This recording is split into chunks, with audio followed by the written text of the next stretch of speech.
user-defined classes and objects. So today's objective is to understand how Python implements classes and objects. And the last time we did iterators, which is kind of a completely different concept, but it's related because iterators can be implemented in a class, right? Your class could implement an iter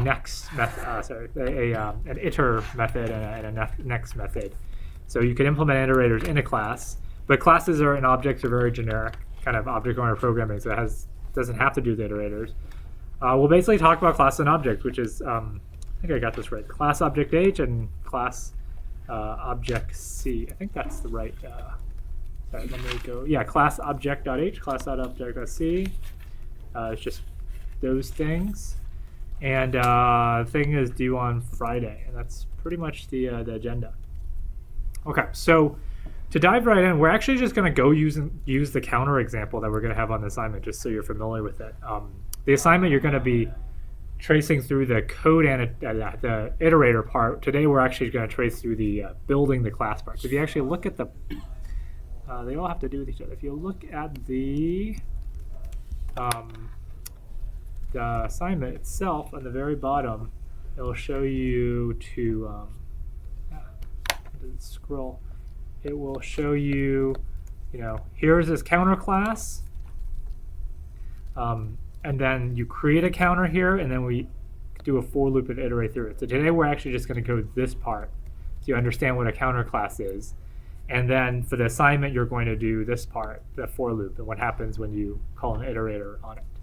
Okay, so I broke this code out into code. I guess if you really want to follow along, I guess you could copy the code from the assignment. I guess you can just copy this. If you really, I think if you want to follow along, I think that's a good idea. So whoever has a laptop wants to, go to the assignment page, copy this, and I'll paste it myself too, just so we can be on the same page. So edit, I call it count.py. My file name is called count.py, just to keep it simple. Should be 16 lines with the right spaces and stuff. I just pasted in count.py, so whoever wants to do that can just paste that in now while I get some other stuff set up. So again, it's just from the assignment page, and just don't worry about the for loop. Hey Mom, sorry, I was in a job interview. Yeah, meeting outside. I got it. All right. So while people are pasting it, I'll explain this briefly. So the syntax for class in Python is pen up. How many of you have done like some kind of object-oriented programming, like classes and objects and stuff? Okay, so most people have done something with classes, like in Java or C++. So the principles are pretty much the same, but the syntax looks different. So let's use the red, use the red pen. So you all should be, whoever has a laptop and follow along can just copy all this stuff in. So remember in Python, indentation denotes kind of block scope, so you have to indent in for everything. So there's no braces, so there's only indentation. So the way to read this is a class is defined by the class keyword, and you put the name of the class, and then a colon. You could put other stuff in here in parentheses, like super classes, like if you're inheriting from something, but the simplest way to make a class is just to say class name. Usually it's capitalized as a convention, just like in Java, and then colon. So class it's sort of like defining a function, but it's defining a class, and then you go indent. So everything inside here is inside the class definition. So it's like Java. If you have just think of indent as braces, right? If you're familiar with Java or C++, every indentation is a set of braces. So then you have, inside a class, you actually have a bunch of methods, because what do classes have? Classes have a bunch of methods or functions inside of them that you can call on the class. So there's a bunch of def statements here. Each def statement is a method, followed by a name and parameters and colon. So these are just standard function-like definitions, except they're called methods because they're inside a class. And notice how there's a special underscore init function or method, and that's called a constructor. So in Java, you would call this a constructor, or C++. And usually in Java or C++, you actually call the constructor the same name as the class itself, right? But in Python, it's just called __ init, just as a convention. All these other things are regular methods. All these methods take a self argument as the first argument. Notice that? And it's because in Python, you actually explicitly have to write self. I don't think you have to call it self, but people just call it self as a convention.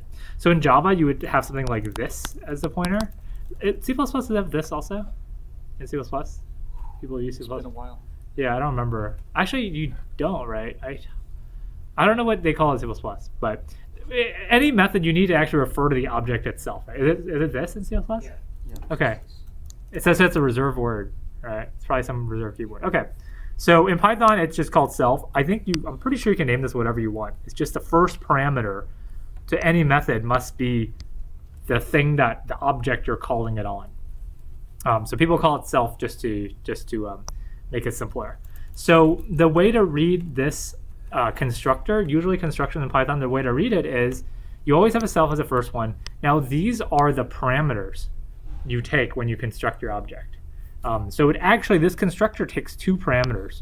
It says there's a self here, but don't count the self. Everything inside the class, there's this implicit self, so you don't want to count that.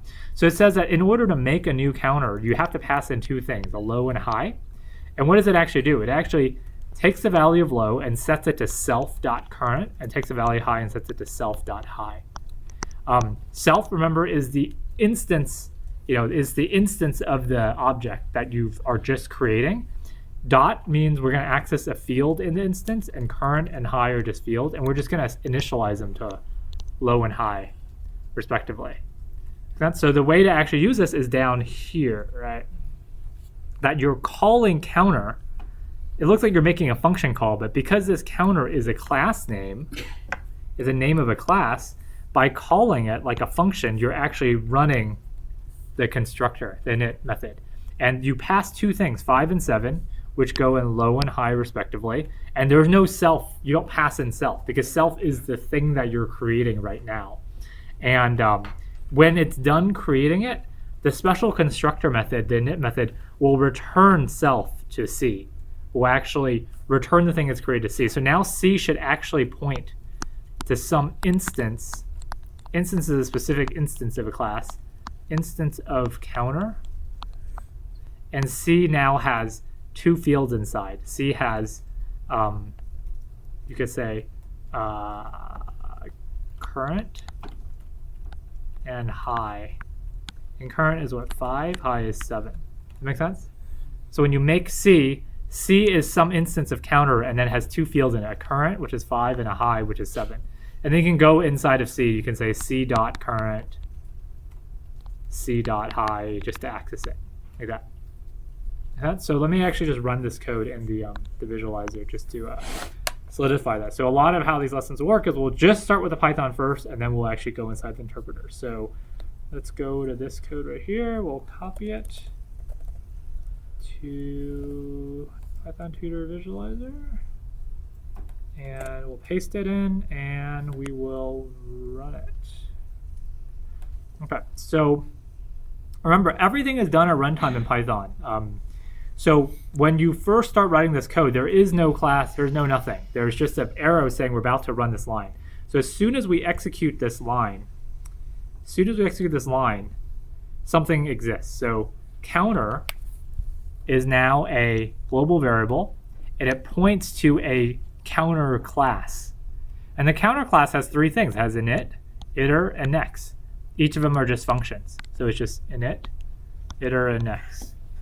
And so that first line running it just defined a class, which is just some thing in memory.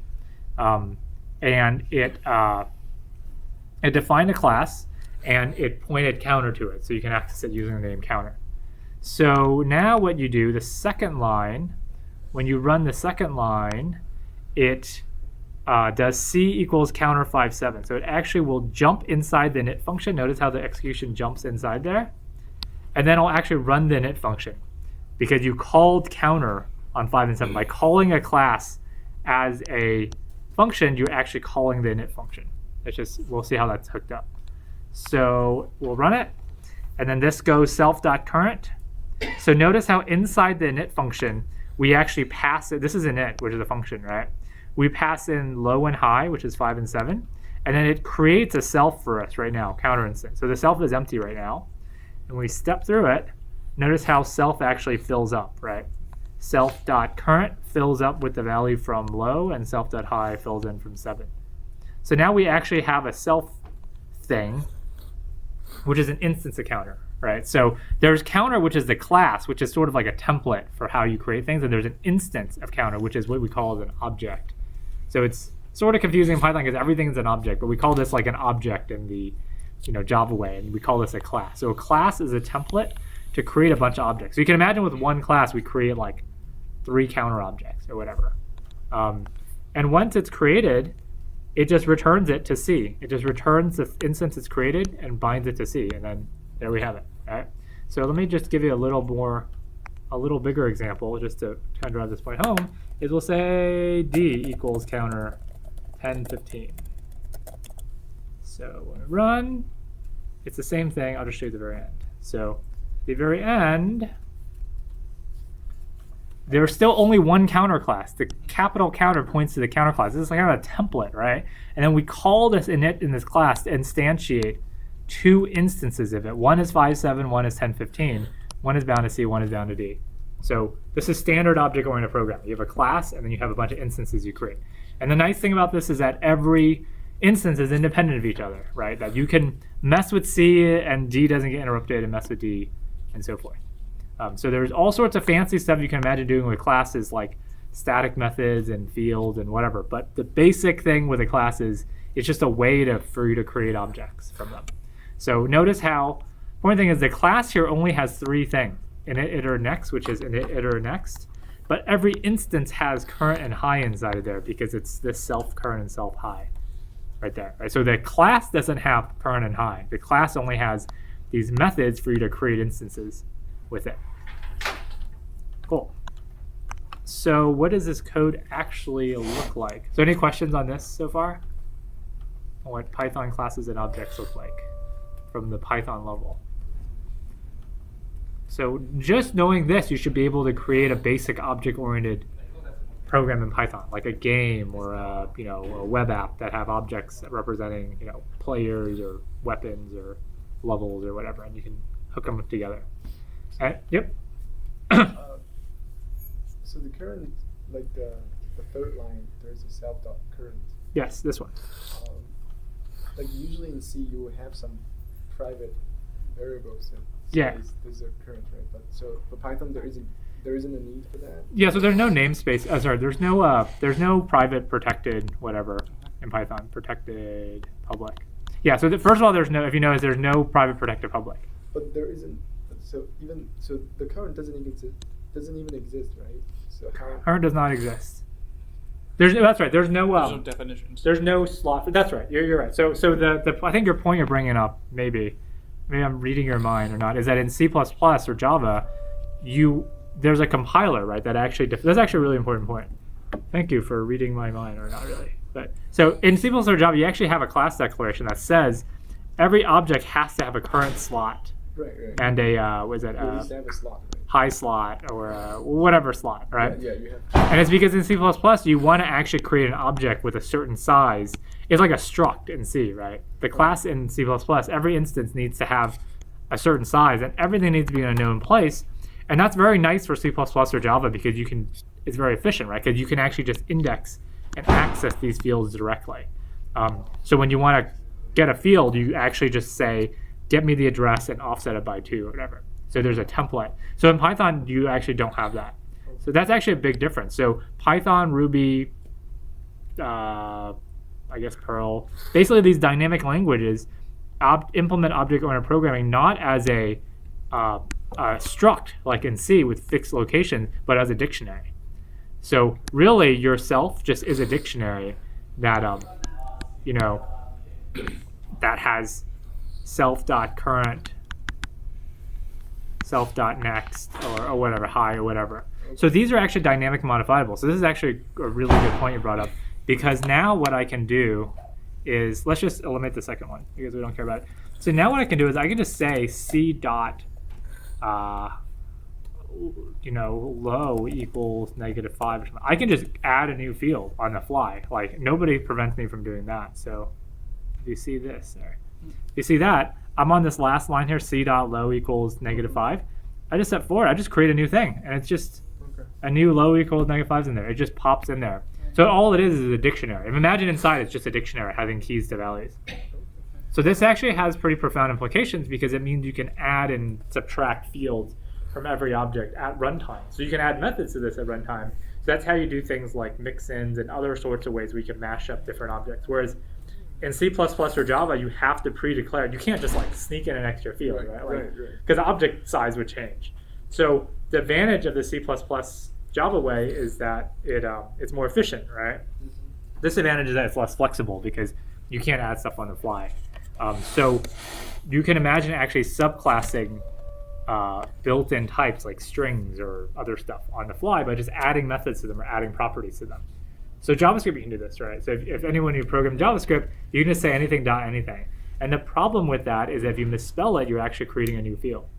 Right, so if you're in JavaScript, you're actually misspelling stuff. It thinks you're creating some new field and assigning to it. Just like here too. I mean, c.low is I just created a new thing. It just appeared. So that's actually a pretty fundamental difference. So there is no pre-declaration beforehand.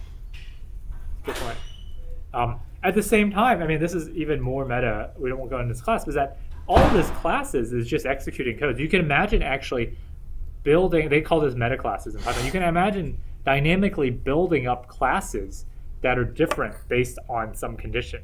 Like if the user entered, you can imagine this.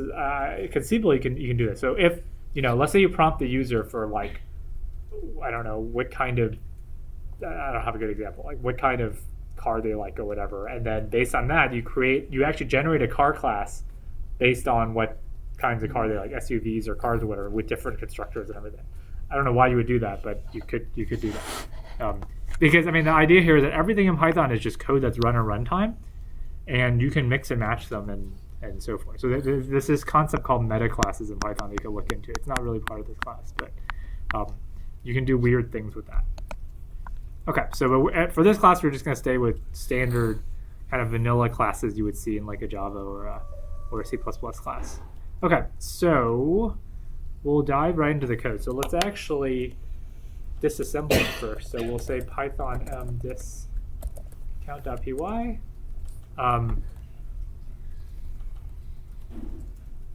If you notice, if you disassemble it, there's not much actually going on that's exciting. The first line loads some counter.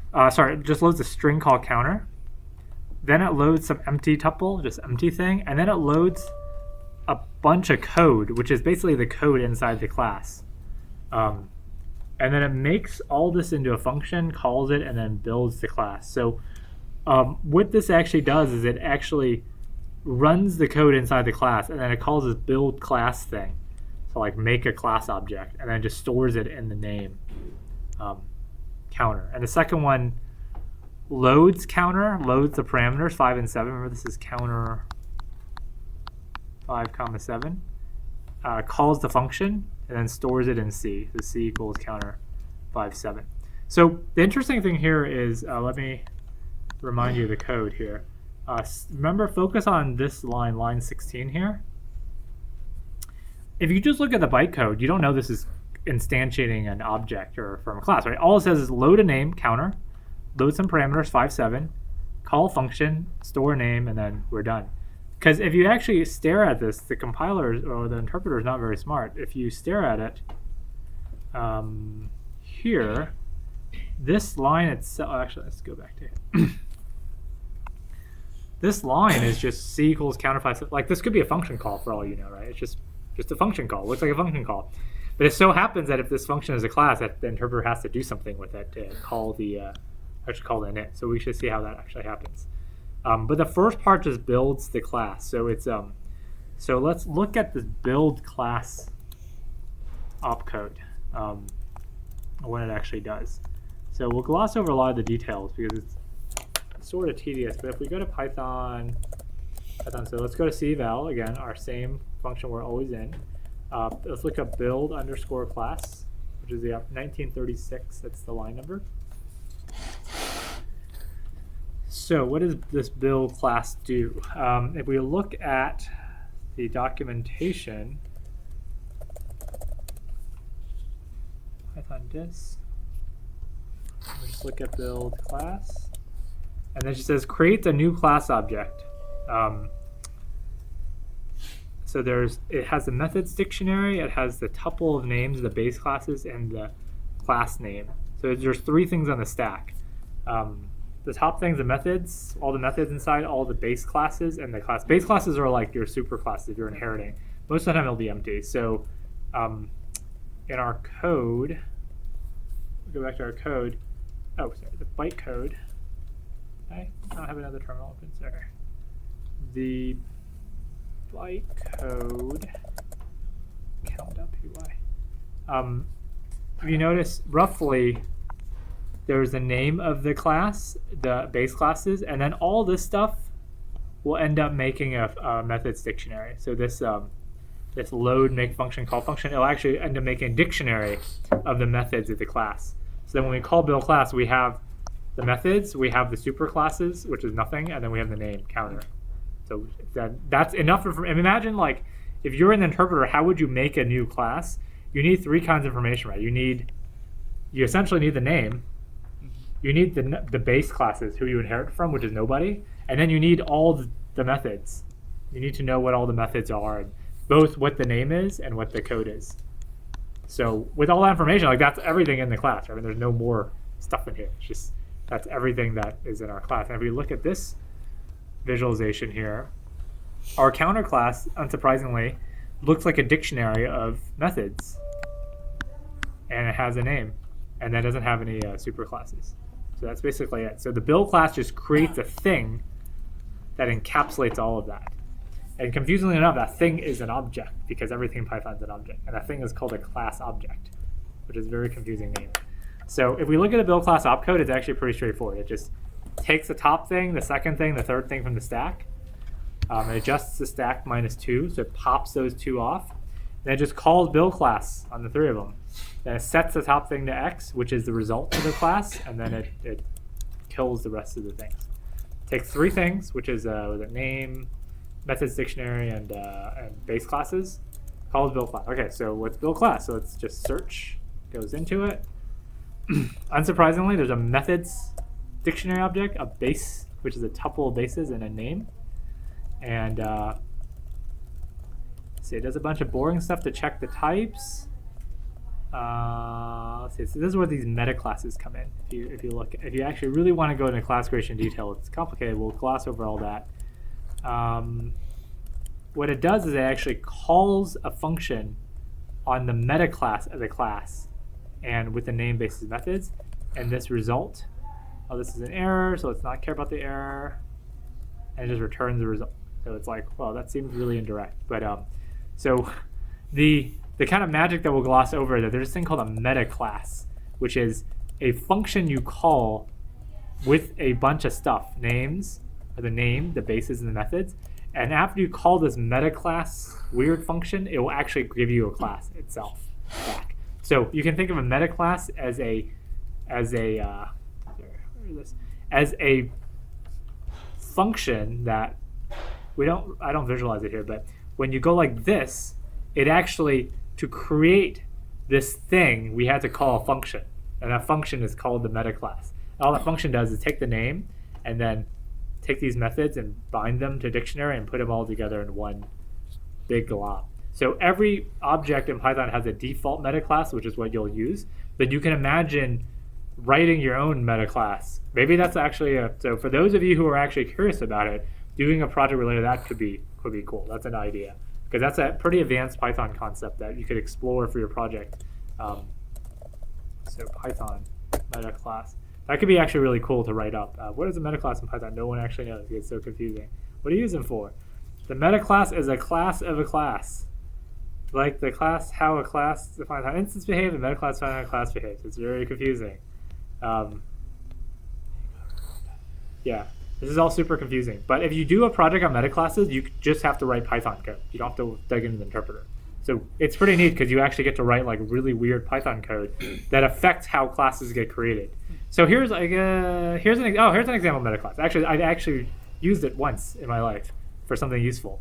So one of the things you might want to do with classes is it would be really useful for debugging, right? Like imagine if you wrote a bunch of I don't have a, this is it's a small class, but imagine like at the end of every class, you want at the end of every method, you want to print out the field self.current, self.high, whatever. Right? You want to print that out so you can debug, and then at the end of everything, you want to print it, because this is what people usually do for debugging, right? Like if you really there's a return here, whatever, right? You're like, I don't know if my thing works. I'm just gonna put a bunch of return or print it in the beginning of the function.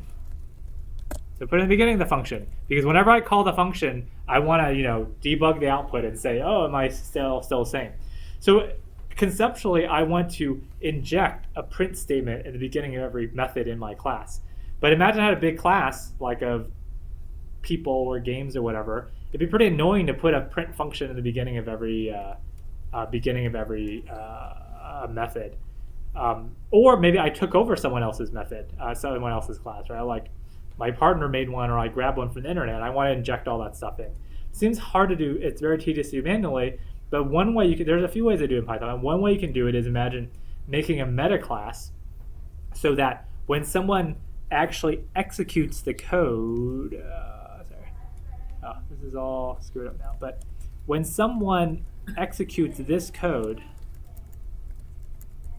so this actually can be a cool project idea to explore meta classes, because it's kind of advanced and weird enough that it'll make for a substantive project. So when you go like this, when you execute, magic happens. It calls a default meta class. It creates all these functions and methods, and we're good.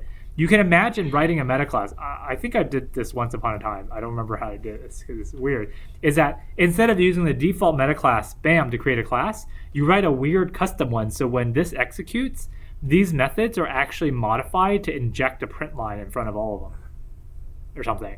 So then you can actually get that behavior of debugging for free. And that will work on any class you create. You get a debugging behavior. Or you can add assertions to check for certain properties, or it's thinking about like, or you can imagine injecting an extra parameter in all the methods. Like, things you want to do with the class as a whole, you can imagine doing meta classes, but it's a bit of a tangent. Okay, so right, back to the main event. So the reason I get to tangent is it's sort of unsatisfying answer of how does the class object get created. It's created by someone calling a meta class function. But don't worry about for the assignment or whatever, don't worry about like going in and finding what a meta class is. Like that's just going to get you to more confusion. But that would be a cool thing to do for a project. Okay, so after the build class returns, it just gives you a class object. So that's not super interesting. So what is the class object? The class object, if you look at include class object.h, again, it's just a H and a C file pair. There are actually two things here, struct here. So this is back to your question of in C or C++, you have to define all the fields up front, right? Like these are the fields. There's no more, right? You can't add them or subtract them. But in Python, you don't have to. You just declare whatever you want. So this thing declares a Pi class object and also declares a Pi instance object. And that they correspond to what you think it does, right? A Pi class object is the class. Pi instance object is each instance of the class. So that corresponds roughly to this, right? So a Pi class object, this thing is a Pi class object, and this thing is a Pi instance object inside the interpreter. Okay, I want everyone to make sure that they know those are very different things. So what does the Pi class object have? The Pi class object has it has a head. Like remember, all objects have heads because they inherit from Pi objects, so the instance has a head too, just so you can use a Pi object pointer on it. This is like a pretty fundamental thing. Every single object you use has its head. And then there's just, it's just self-explanatory. This is a tuple of base classes, a dictionary, some name, which is a string. These are functions or null. So these are, okay, so these are more bookkeeping. So I wouldn't worry about these right now. So unsurprisingly, these are the three things you pass into making the class, right? You pass in a name, you pass in a dictionary of methods, and you pass in a tuple of base classes. And they're just stored in there. So that's not super surprising. It's just these three things. There's my dictionary, there's my name, and there's no base classes. It's just there. So what is an instance? An instance has a reference to its own class. So this is a Pi class. Every instance has a pointer to the class it was defined with, which makes sense. So you can actually look up the methods, right? Because the methods aren't stored in the instance, they are stored in the class itself. So that's actually pretty important, because if you look here, this instance doesn't have iter, next, or any methods on it. It has to look into its class. So this actually has a pointer to this thing. I didn't draw it explicitly, but it actually has a pointer. So if you want to call c.next, for example, there's no next here, but you look up into its class, there's a next here. And you pass in the instance self as the self. All right, so the instance doesn't keep the methods, the class does. So that's why the instance needs to keep a pointer to its own class. So now if we actually, go back here. If we actually create two of them, let me just go back and create a second one. D equals counter 15. Create a second one. If we create a second one, these are separate instance objects, Pi instance objects, but they point to the same class, right? So the really important thing is if I call c.next and I call d.next, they don't affect each other, because even though I'm both using the next function, the next thing, the self here when I call the first time is the c, and the self here is a d the second time. That's why there's a self. They're completely different selves. This is standard, again, object-oriented programming that you see in Java, C, or so forth. It's the exact same concept.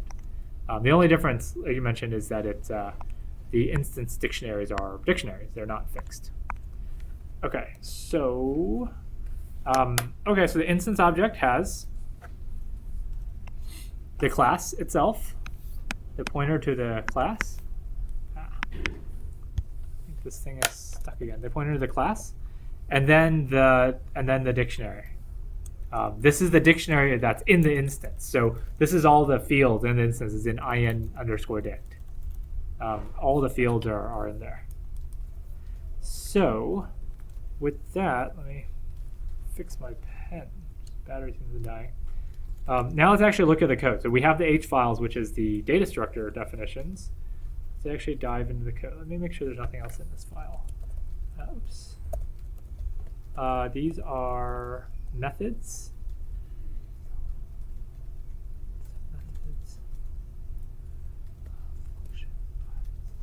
Yeah, so this is actually good too. We should go over this as well. So a method is simply a function defined inside of a class, right? So a method has the function itself, which is the actual code of the function. It has self, which is a special instance, right? It's the special self parameter. And then it has the class it was defined in. The weak reference thing is just for bookkeeping and stuff. But essentially what a method is that it's a function with some self and with some class. So imagine in our picture, these things are methods.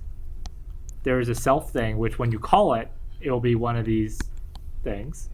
And then there's a class it belongs to, which is that. So all of this class instance stuff is just bookkeeping. It's nothing fancy. And all these things you should have learned now, because they're all just special Pi objects. There's especially dicts, right? These are just dictionary objects. So Python just uses, the interesting thing about Python is it just uses its own built-in objects to represent all these stuff inside. So with that, actually, let's switch into the interpreter a bit. So I'm going to go back into Python land. I'm going to type Python. I'm going to import count. If you made a file called count.py, this should work. So what does import count gives you? It gives us access to count.counter. So we need to say count because this is inside of a file. So we have to say count.counter and not just counter, because it doesn't know what counter is, because you got it inside the file count.py. So count.counter is the class. So that's a class object itself. Let's say type count.counter. It's a type class object. I create a C equals counter. Sorry, count.counter. 57. So the type C is an instance, and the type of C is an instance. So notice how C is a count counter instance, whereas count counter is just a class, right? And this thing is a class, and this thing is an instance. So they're different types of stuff.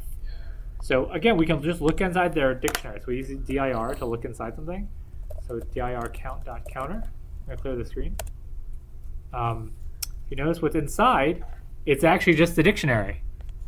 Sorry, it's just a bunch of fields. There's init, iter, next. These module and doc things are just built in. That's built into every class you define. But yeah, it's just pretty much this, right? It's just init, iter, next. And if we look at dir C, it's interesting that it actually has current, high, and it actually has the it actually has these things inside. So I think you can access them directly, but it'll actually just look up in the counter thing. So if I see, I think there's some hidden ones. I'm just gonna guess. Yeah, actually, this works. So if you do the __ dict, that's the dictionary that's underneath, that's implementing this stuff. So count, current, and high is 5.7, which is this. This looks like a dictionary because it is. So what we can do is we can modify it. So let's say C current equals 1000. C dot __ dict will change, right? Let's see if we can actually modify it through the dictionary. Yep, you can change it. It's just a dictionary, so you can just modify it as though it's a dictionary. So everything's a dictionary. It's very flexible. There's no type checking, right? You can just do whatever you want with it. You can assign it to anything. You can even do this, which makes a circular reference. It's actually a circular reference to itself. I don't know why you do that, but you can do that. So now if you actually access C dot high, it's actually C itself, which is weird and bizarre. See if we can actually do this in the browser. Again, all these things I don't know why you ever want to do, but you can do them. No one is preventing from doing them. So d dot high equals C. No idea why in the world people would do this, but yep. So C high is the number 7. And C high is here. It just points back to itself. Just infinitely goes. Counter. Oh, sorry. Class count.counter is a class. Let's look at its dictionary inside. Its dictionary has a lot of stuff inside, but most notably, it's the most salient things are iter, which is a function, iter, init, which is a function, and next, which is a function. So the dictionary for the class doesn't have all the instance fields. It has all of these, right? It has these three things. Okay, so it's just basically I'm just showing you there's all these ways to access the exact same information, that you can access it in the Python interpreter itself. So if you're going to do your project in Python, you can actually manipulate these classes and objects pretty freely just in Python. So we'll talk about the project after the first half of the term is over, but if some of you are kind of scared by, wow, there's a lot of C code and I don't want to modify it for the project, you don't need to actually modify the C code for your project. You can if you want. That's perfectly legitimate to do, but you can actually do your project just in Python, because Python actually gives you all these hooks to manipulate a lot of the innards of the interpreter. So you can actually do really powerful analysis and just kind of weird stuff. So part of the project is if you do something really innovative with Python, you can change the semantics somehow. That's fair game as well. Okay, so then there's methods. All right, so now we'll finally spend the next 25 minutes, we'll actually head into objects. So class object.c. So it's objects class object.c. So all this stuff is pretty boilerplate. It's just high class new is a constructor, and it has bases, dict, name. There's so much duplication, as you've seen, because we went from the interpreter build class to this class object build class. None of this code is super interesting. It just basically binds the name and dict and bases and returns you a new object. There's a lot of error checking, as you see, right? If you pass in some wrong thing as a name, it errors and errors and errors, and just a lot of boring code for error checking. And it at the very end, it returns you a class object. These are all just accessors. This pi method function it gets the function out of the method thing, because remember a method. a method is basically a function wrapped in something, because you want to wrap it to show you where the self is. So a lot of this is bookkeeping. Method self, this is getting self out of method. Method class, getting class out of method. Notice how this looks very much like object-oriented code, right? We're actually trying to get things out of a particular object. It's just that C doesn't have object-oriented features. It's implemented in C. So the interpreter has to write all these functions that basically are very object-oriented in nature. So class new, it makes a class. Class lookup, class getAttr. And then there should be instance new as well. Okay, good. So let's actually go into this. So remember how everything has a type, right? Everything has a type object. We saw last time we had iterators had a type object. Everything has a type object. So when you actually do stuff to it, it actually finds the right function in this type object corresponding to the right thing to do, and then it does it. So call is what happens when you actually call something as a function. So if we go back, now let's actually focus on this line of code. So we've done this, which is just defining a class, which is a bunch of code. Now let's focus on line 16, which the bytecode just says, push these two parameters on the stack and just call a function. It doesn't have an opcode that says build a instantiate an instance. It's just call a function. So here it just says, recall the bytecode. Can't remember one more time. Is load the name, take 5 and 7, and just call the function. And all a call function does is pop all the parameters off, pop this, grab this value, pop it off, and then call this on all this stuff. Okay, so in our C val loop, call function. So you did this before when we actually traced the function call, right? Like in the second class or whatever. So it's the exact same bytecode. We don't do TSC. So there's a big indirect thing around it, right? Like we go and call function, which takes the stack pointer and all the opcode arguments. This goes to call function, and then this unpacks the arguments from the stack. This is a C function. I forgot where we went in. We went in PyC function, PyMethod. No, it's not a method. It's a function. Yeah, let's do fast function. Yep, go in fast function. No argument tuple. And then we go to locals, PyEval. And just evaluate the code in the function. So now where is TP call? So I'm gonna find this TP call here.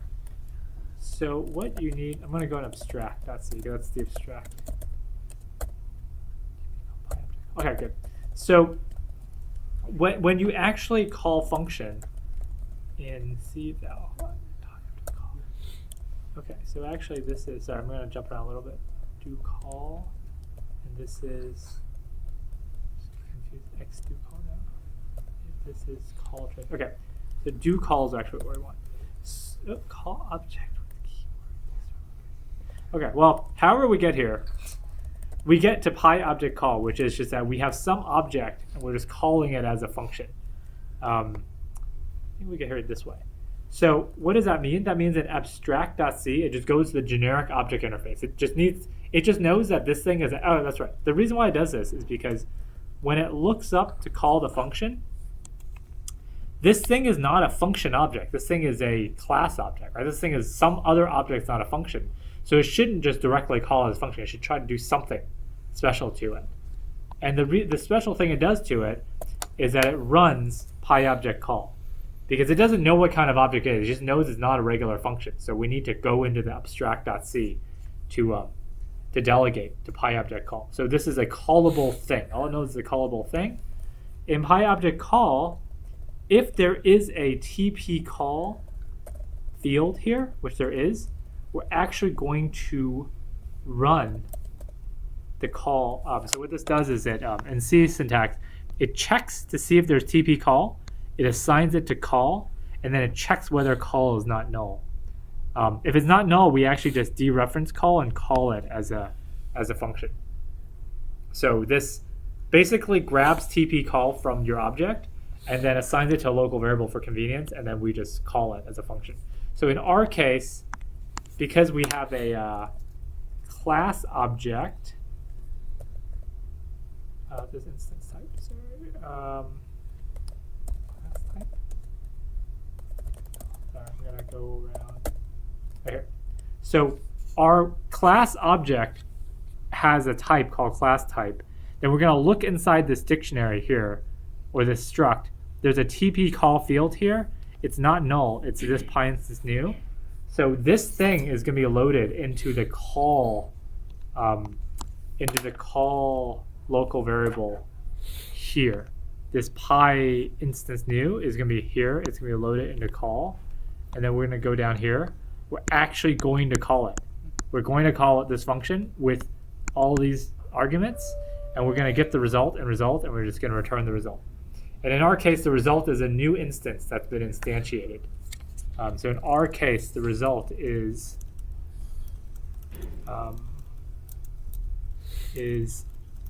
basically calling a init and making a new instance. So let me go back to here. Okay, so then the question is, what is this thing? It's PyInstance. So just reading it, it seems like this is a method to create a new instance of the class. Or sorry, it's a function to create a new instance class. So let's jump into it. So when we call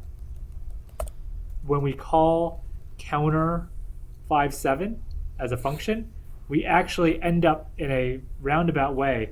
We want to end up in this code somewhere in init. So we want to see how it ends up there. So we have now ended up in PyInstance new.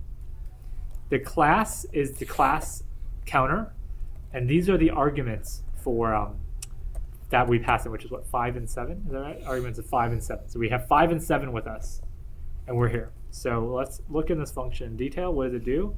It tries to look for init. Aha! Tries to look for the init method in the class. Hopes that there is one. This intern from string is just an optimization of just give me the init string. Now we actually create. We create a new instance object from the class. So this PyInstance new raw, I assume, just creates a new instance object. It tries to get the attribute underscore init from it. And if it found it, these are null. If it found it, it calls init right here. Right? It just calls init on the new thing, and it just returns the instance. So result init. Yep. So it just calls init. It creates an instance and calls init on it. Now where is? One second. The call needs to have inst in it because it needs to know which instance it is. So where do we get that? Set string. This is init equals null. Okay, so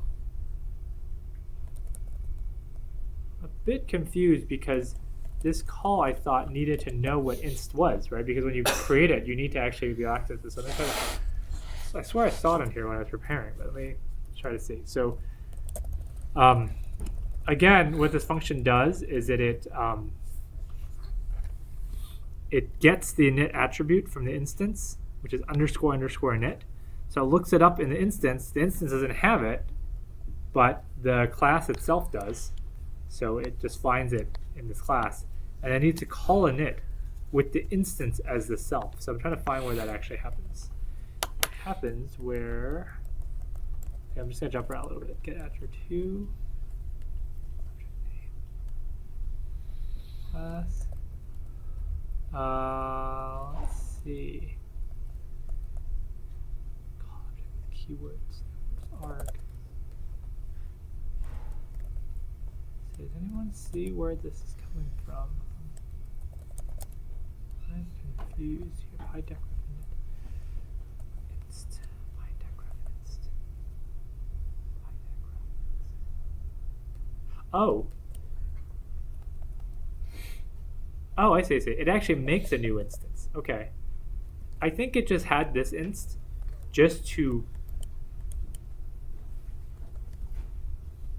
No, that doesn't make any sense.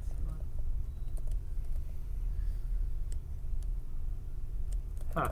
No, because it returns inst. So it creates inst up here, right? That's a new instance that has nothing in it yet because it hasn't been initialized. This is no. I'm just gonna start deleting code, so that's just to not confuse myself. So this we don't execute. We'll delete. We'll delete. So else we execute. If res is null, we delete this. If it's not pi none, decref inst. It should return none. Okay, no. It should return none. That's it. So this is what should execute if there's no bugs.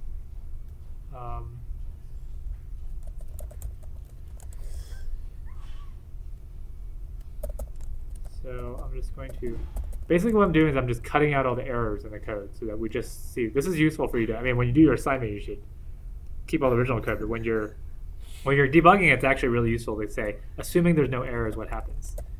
So by rewriting it, it's actually useful. That happens. Init inst. Okay, so init is inst. Oh, does this get attribute have instance inside of it? Okay, let me look at get attribute too. I haven't seen this in a while. So inst get item.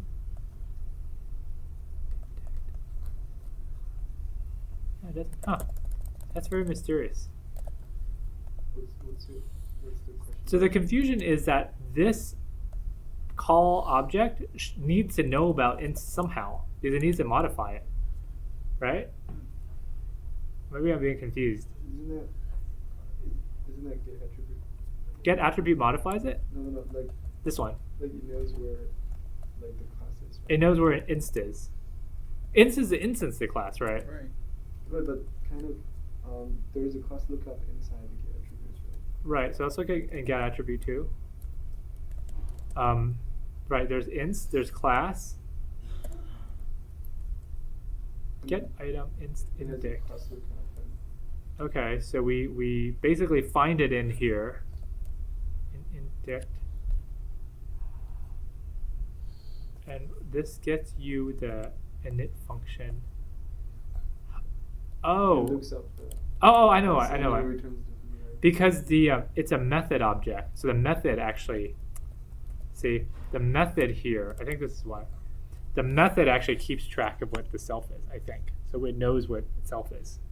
So this is actually, and it's actually a method object that knows where itself is. Because right now, if you stare at this code, it doesn't make sense because when you, sorry, I totally screwed up this code. But in my screwed up version, this is a function call to init, but it doesn't use inst anywhere, right? It doesn't use inst, and we're actually creating a new inst, and we're hoping that by this constructor, this actually modifies inst, and then we return it to the caller, right? But I think what's happening is init is a method, and the method has a pointer to inst, so it can modify itself. Does that make sense? It's already there. So I think that's the case, but I'm just confused. I want to find in the code first before I commit myself. Ideas back there? Yeah, this is a bit confusing. But regardless on your assignment, you don't need to go into this much excruciating detail in classes. So don't worry about this excruciating detail. I just need to figure this out for myself. I'm pretty sure that init is a method object that method new self. Yeah. Yeah. So you create a method new, it actually is bound. Okay, so it's because it's a method object. And so I'm going to gloss over all this. So in short, what happens is we create a new instance, and and then we assign it to C. So that's pretty much the whole thing in terms of classes and instances. That classes have this meta class thing that creates them, and then you use a class, you call it as a function, and then that actually goes into what? Let me just recap again so we can at the right level of detail. So this goes into call function, which is just a regular call function opcode. Call function, and then this eventually goes into PyObject call, because so let's actually get to the real one. Call object with keywords. No, it's a lot of jumping around. Sorry. It is here. Do call. So do call. Oh, here we go. Oh, actually, we're almost there. So remember, this thing is it's one of these things when you call a function. It's a call function, unhelpfully named. And if we go down here, we're down here. If it's an actual function, we're just going to call it with fast function. If it's not a function object, which is not, this is a class object, we call do call. This is the most generic thing for do call. And in do call, we have PyObject call. And PyObject call, any PyObject generic thing goes into abstract.c, object abstract.c, and then we have PyObject call. PyObject, names are confusing. And then the most important thing in PyObject call is that we look up this OB type TP call. We look up the type and the TP call thing, assign it to call, and then just call it. And that was in objects, class object.c, TP call.